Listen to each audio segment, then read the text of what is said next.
When I first started at CDC about 2 months ago, I made a promise to you. I would tell you the truth, even if it was not the news we wanted to hear. Now is one of those times when I have to share the truth, and I have to hope and trust you will listen. I'm going to pause here. I'm going to lose the script, and I'm going to reflect on the recurring feeling I have of impending doom. We have so much to look forward to, so much promise and potential of where we are, and so much reason for hope. But right now, I'm scared. I know what it's like as a physician to stand in that patient room, gowned, gloved, masked, shielded, and to be the last person to touch someone else's loved one because their loved one couldn't be there. I know what it's like when you're the physician, when you're the healthcare provider, and you're worried that you don't have the resources to take care of the patients in front of you.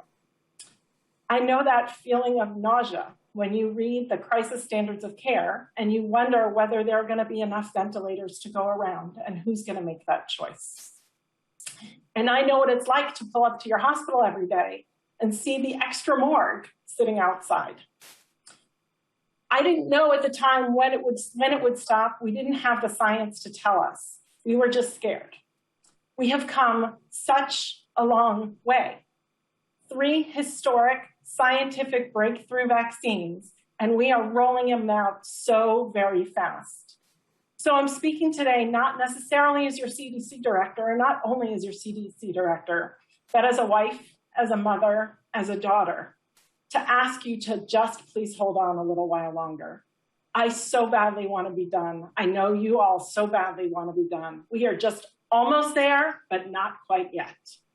And so I'm asking you to just hold on a little longer, to get vaccinated when you can, so that all of those people that we all love will still be here when this pandemic ends. We are not powerless. We can change this trajectory of the pandemic, but it will take all of us recommitting to following the public health prevention strategies consistently while we work to get the American public vaccinated. I'm calling on our elected officials, our faith-based communities, our civic leaders, and our other influencers in communities across the nation. And I'm calling on every single one of you to sound the alarm, to carry these messages into your community and your spheres of influence. We do not have the luxury of inaction. For the health of our country, we must work together now to prevent a 4th surge. And after that honest plea, I want to reflect on so many reasons we have to be hopeful and why your actions today can get us out of this soon. As I shared last week, we continue to get more and more real-world evidence on the protection of COVID-19 vaccines provide.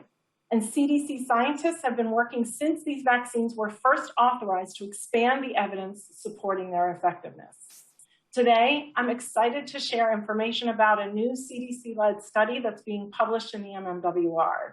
This study assesses the real-world effectiveness of the Pfizer and Moderna vaccines in preventing infections among nearly 4,000 healthcare personnel, first responders, and other essential workers in 6 states from mid-December to mid-March. The study found that the risk of infection was reduced by 90% after individuals received the 2 recommended doses of the vaccine. The study also found that people starting to get a protective effect even after the first dose, the risk of infection decreased by 80% after 2 weeks. Findings of this are all consistent with the clinical trial data. Importantly, people in the study received self-collected nasal swabs each week for laboratory testing, allowing CDC to look at evidence of COVID-19 infection whether or not people had symptoms. A small number of infections were asymptomatic. However, most infections occurred among people whose infections were identified by testing before they developed symptoms or knew they were infected.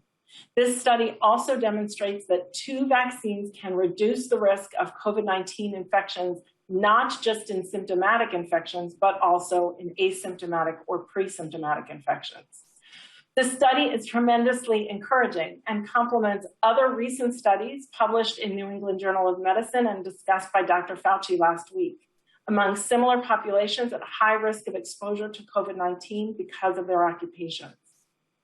These findings also underscore the importance of getting both of the recommended doses of the vaccine in order to get the greatest level of protection against COVID-19 especially as our concerns about variants escalate. I reach out to you both with my concerns and also my hope, so that you can all be here to hear this message, healthy and vaccinated, in the months ahead.